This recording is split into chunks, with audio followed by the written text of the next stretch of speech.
What's going on YouTube? REE-ZON coming at you once again, 2 in 1 day, man. It's been a long time since that's happened.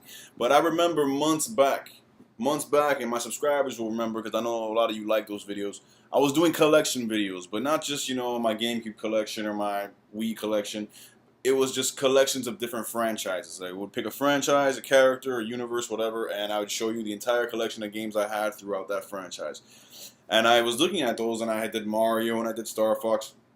And I was like, wow, I can't believe that I left this character out, that I didn't do a collection video for this. And it's none other than the Legend of Zelda series. That's this collection that I'm going to show you right now. It's a nice size collection. I used to have a lot more, of course when I was younger, but, you're a young, stupid kid and you get rid of stuff and you trade stuff and whatever. But I can tell you with confident honesty that I would say not all of them, because some of the DS ones and Game Boy ones I didn't play, but for the mainline console and some of the handheld games, man, I would think out of all the games in the Legend of Zelda series, I'm confident that at one time I either owned or played heavily. I'd say 90-95% of them easily. I'm a Zelda nut, man. I love the Legend of Zelda. One of my cousins, his name is Richard. He's a big Legend of Zelda nut also. He's actually just 100% in Majora's Mask 3D right now on the new 3DS. So, I mean, we're Zelda fanatics, man, and that's one of the. I would say it is the most epic, just singular franchise in gaming history. When you're not talking about a fighting game or a racing game or a crossover, when you're talking about one specific singular franchise, I think the Legend of Zelda. I mean, it's going 30 years now, man. And it don't stop. The new Zelda Wii U that's about to drop. Oh my goodness. Oh my goodness, it's over. It's right there. It's battle done. You know what I'm saying? But Zelda's just always in demand. It's one of those memorable franchises with memorable, impactful characters and worlds, and just an epic storyline that branches off in two different ways. I mean, I can talk about it all day, man. But without further ado, I'm just gonna go through this collection real quick. I'm not gonna do it in any real order. I'm gonna start with the beginning, you know what I'm saying? But other than that, I'm not going to go in any real order. We got the classic, The Legend of Zelda on the NES. The original cart, you know what I'm saying? This game, I've talked about it before. I played this when I was very young. I played this when I was about 5, 6 years old when I got my NES, or my sister got her NES and I jacked her NES. But I played it quite a bit because I used to love, I was a kid. I was very simplistic back then. I used to love the song. The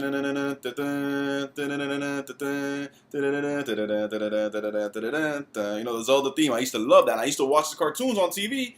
It had the Mario Brothers show and the Zelda show back to back cartoons. So I used to watch that. So I played the game a lot, but the game was too above my head at that time. You know what I'm saying? The puzzle solving and finding secret routes and all that. So I didn't get very far in it, but I just loved walking around the open fields of Hyrule. Just I would try not to get hit because when you were full power, Link would have those sword beams. He would shoot that across the screen and you could nail him from a distance. You know what I'm saying? Which it kind of brought back a Skyward Sword on the Wii. But anyways, I'm saying it was just a classic, man. I loved it. But like I said, it was too advanced for me at that time. I used to have the gold cart of the second one, Link's Awakening or Link's Adventure, or whatever it was called on the NES. I have it on Virtual Console because it was one of my favorites. It was more the side-scrolling one. It was the sequel to this one, and that's the one I played more. And that one was just as hard and challenging, but I was a little bit older, so I was able to get with it. But anyways, that's the first game in my collection, is the original Legend of Zelda. And we're going to jump to the N64. But while I jump to the N64, I'm going to jump to the 3DS as well, because I can't show you one of these games. Y'all be like, oh my God, how do you have that one and not the first one? I used to have it, gold cart and everything on the N64. Sold it like an idiot when I was younger. So the Ocarina of Time, I have the 3DS remake, which is just epic. Slightly better graphics, redone textures. The whole 3D effect is just on and popping in this game, and it's a classic. The Ocarina of Time is one of the greatest, if not the greatest game of all time. It's always in that discussion. When I think for myself, Ocarina of Time is in the discussion with Mario 64, with Skyward Sword, and I'd say the first Mario Galaxy as best games of all time. One of those is the greatest game ever. For me, it just changes from day to day because they're all that great, but it's one of those. So the Ocarina of Time, Legend of Zelda Ocarina of Time. This, man, I remember when this came out, 1997, 98, around there on the N64, and just playing it for the first time and going through Hyrule Field and being like, look at the size of this world. And as if that wasn't enough and the graphics weren't good enough, the sun would start setting. And I was like, no, they're not about to do this. no, Nintendo is not about to do this. The sun is going to set. We're going to have night and day cycles, like just seamlessly in the middle of the game. Sure enough, they did, man. And then just the world design, you know, when you went to the castle, when you went to the Kokiri Forest, when you went to the Gerudo Desert, I mean, the temples, that water temple, you know what I'm saying? You know, it was just riding the Epona and jumping over the fence on the ranch to escape with your horse. I mean, it was awesome, man. It's one of the greatest games of all time, easily. It has to be in that consideration. And then there's a sequel, which a lot of people love. I hate this game. I'm not going to lie. Legend of Zelda Majora's Mask. Yes, there is a Zelda game that me, biggest Zelda fan, probably does not like at all. I hate this game. I got it, gold card. You know, you can see there's the holographic cover. But I didn't like the concept, man. I didn't like the time limit they put on you. Basically, you're in this whole new land that happens after Ocarina of Time, and you're in this whole new land. You're Kid Link again, and for some reason, the moon is hurtling towards this land of Termina, and it's going to destroy the world, and you have 72 hours to stop it. So you're constantly going up against the clock and constantly having to play the Song of Time or whatever it is to redo, you know, to go back in time 3 days, and you know, it just gets very tedious. It's always very frantic too. You feel like anxious the whole time. So, I mean, at least that's my take. There's a whole legion of Zelda fans out there that this is their favorite Zelda game of all time. My cousin's one of them. He loves this. He just, like I said, he just 100%ed it on the 3DS. But either way, I had to have it as part of the collection, and I did buy it thinking it was going to be, at least for my taste, good. I didn't like it, but I did play through a lot of it, and then it didn't hook me the way Ocarina of Time did.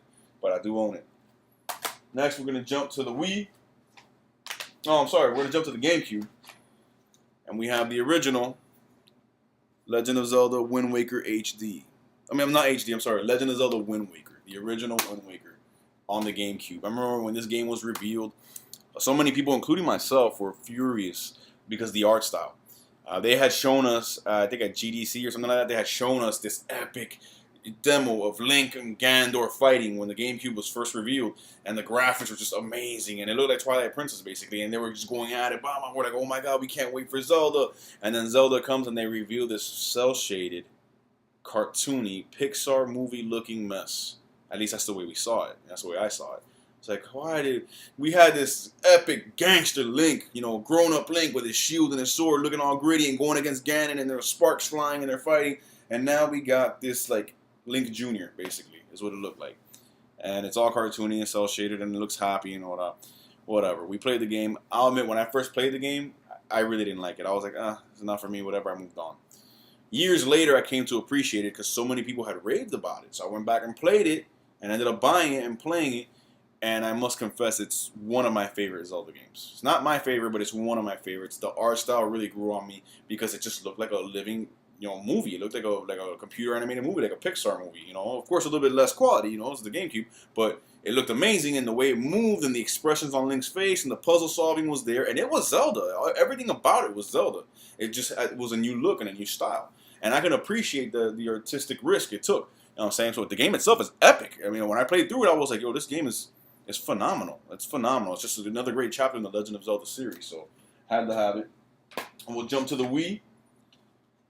This is that dynamic duel right here. To me, Ocarina of Time, like I said, it's one of the greatest games of all time. Could be the greatest, I don't know. But these two right here, for me, as far as the Legend of Zelda games, are the best. And you can pick one or the other. It don't matter. Twilight Princess and Skyward Sword. Twilight Princess launched with the GameCube. Launched with the Wii, but also released on the GameCube simultaneously as the GameCube was going out. They wanted to give the GameCube fans one last hurrah with the Zelda franchise before we jump into the new console. And for the people who bought the new console like myself, who camped outside for 2.5 days on the coldest weekend of the year to buy the Wii in 2006, picked it up right then and there, man. Twilight Princess, man. This was the biggest. I think it still is. When you consider everything and how seamless and open the world is. It is the biggest Zelda game I've ever played. It is just massive in scope. Hyrule Field is like gigantic. The forest, Faron Woods, the Kokiri Woods, the Death Mountain, everything is there, man. The realm of Twilight, and when you go into the Twilight realm and you're the wolf, man, the story's epic. Link as a wolf is a bad motherfucker, dude.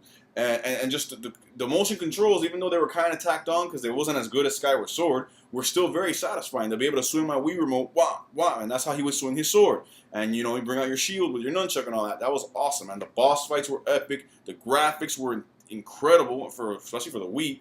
The size of the game, the dungeons, And bro, I put a good 90 hours into this game, just so you know. Just an epic, epic game, man. And then the definitive Wii game and the entire Wii library, and there's a bunch of great games on Wii. But the best game on Wii, best motion control experience you will have is The Legend of Zelda Skyward Sword. This is a beast. Motion controls are one-to-one, spot on. Wherever you move your Wii remote, that's how Link is moving his sword. No difference whatsoever. It's right there, spot on. They revamped some of the mechanics of the Legend of Zelda engine as far as your item management and stuff like that. More seamless, moves better, easier to get your items in your inventory and all that. Just a beautiful art style. It's like taking the style of Twilight Princess, which was a gritty, dark, more anime-looking look, and marrying it with Wind Waker's cartoony, cel-shaded look, and you get this beautiful animated look that everything looks like a watercolor painting. The backgrounds and the levels look like watercolor paintings, but they're beautiful and they have depth. And there's, it's 3D. And Link himself looks more animated. He's brighter, a little bit more colorful, but not as bright as a Wind Waker. A great look, man. A great story. It is one of the best Zeldas. It's one of the most cinematic Zeldas you'll ever play. A lot of great cutscenes, but they don't take away from the gameplay like in other systems. You know what I'm saying? There's a lot of gameplay. There's a lot of story there between him and Zelda. It's basically the origins. This is the first game in the entire timeline. From here, everything comes. So it's awesome. Epic soundtrack. Just a great, great game. And this is also in the consideration for best game of all time. I mean, Nintendo just does that, man. It's an amazing, amazing title, man. And I recommend it because there's a lot of people out there that skipped out on it because the Wii is a gimmick. No, the Wii is one of the best systems of all time. But anyways, I'm not even going to go on that argument right now. They skipped out on it because they were like, oh, the Wii and this and that. I don't play my Wii anymore. It was a failure. This is the greatest game of last generation. Of the Wii, 360, and PS3 generation, this is the greatest game that came out in those 6-7 years. Straight up. You need to check it out. And then for the Wii U, I have The Legend of Zelda Wind Waker HD. I played, like I said, I went back and played the Gamecube one, and I got really far through it, and I really enjoyed it. And when this was coming out, I was like, man, there's nothing better to hold us over to the real Zelda than one of the best Zeldas ever, remade in HD. And it wasn't just upscaled, it was completely redone. It was completely remastered. While this one looked like a low-quality rendering of a Pixar film, and which was great for back then, this one looks and feels and plays like an actual Pixar animated movie. It is that good. It is that clear, that crisp. The gamepad is awesome for your inventory management and map navigation. You can use the gyro controls for motion when you're aiming your bow and arrow or your hook shot or whatever. Or you don't have to. I mean, it's awesome. The graphics, the gameplay, the sound, everything is there, but just to the 10th power. Visually, audio, everything is just redone in HD, and it's epic, man. It is an epic Zelda title, and if you can't get your hands on a GameCube and the original, man, get the Wii U and get this, and you're gonna play a timeless classic, and it's gonna feel like a game that was made for this generation because that's how good the treatment they gave this remake is. So, anyways, that's my Legend of Zelda collection. I mean, like I said, man, I used to have Ocarina of Time on the N64. I used to have Phantom Hourglass on the DS. I think I had Spirit Tracks, if I'm not mistaken, when I used to have a DS. Man, The Legend of Zelda, man, it's just there's games like Assassin's Creed and Batman and Call of Duty that are redone every single year, annual releases, and they're the big games in the industry, right? And yeah, sales would say so. But there's games like The Legend of Zelda that are once a generation, and we know that it's coming every generation. We know it takes 4 or 5 years to make, and we gladly wait all that time. And if it gets delayed, we don't even get mad because we know the epicness that's coming. When Zelda releases, it's always an event. I mean, everybody goes nuts because it is The Legend of Zelda, dog. This is the character that we grew up with, and this is the character that now our kids are growing up with, and this is a universe that Nintendo made that is still vibrant and alive today, and is bringing gamers of all ages back to play it again. So I'm saying Legend of Zelda is just, it's the cream of the crop. I'm saying it's the top of the hill. It's the king of the industry. And it's coming, some would say November of this year, although I heard rumors that there's a significant evidence that points to June, which is right around the corner, which is will blow my fucking mind. But anyways, man, Legend of Zelda, man, that's my collection. I hope you guys have enjoyed it. Share your thoughts, comments in the comment section. What are your memories with The Legend of Zelda? What is your hope for the new Zelda? How are you and Zelda? Do you care? Do you not care? Is it your favorite franchise? Is it one that you don't really care about? Let me know. Holla. God bless. Peace.